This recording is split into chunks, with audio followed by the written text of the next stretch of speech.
मुंबईसह देशभरातल्या विमानतळांवर सध्या गोंधळ आहे। विविध विमानतळांवरच्या 200हून अधिक उड्डाणं रद्द झालेली आहेत। मुंबई, दिल्ली, बंगळुरू, हैदराबादमध्ये या सगळ्याचे परिणाम जाणवतात।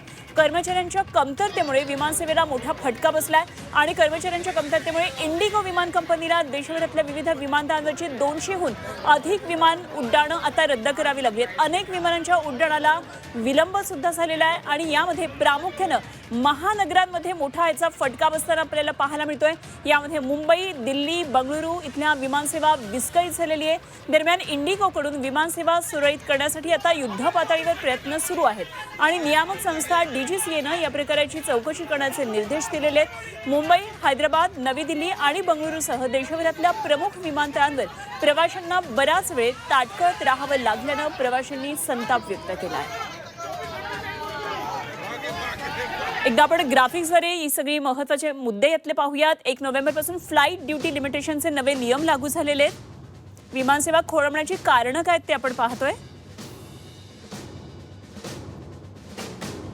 1 नोव्हेंबरपासून हे नवे नियम लागू झालेले आहेत।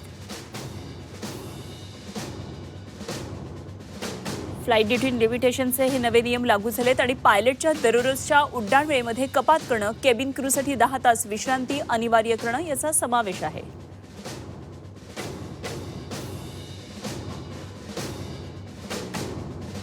केबिन क्रूच्या संख्येमध्ये यामुळे घट झाल्यानं विमानसेवेवर याचा परिणाम होतोय।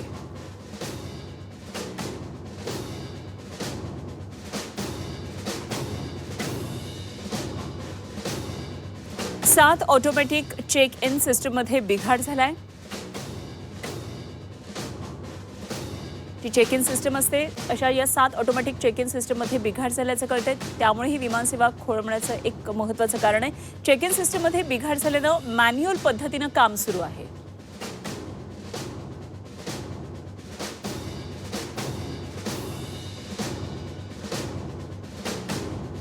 प्रक्रिया संथ झाल्यामुळे विमानसेवेवर याचा परिणाम दिसतोय।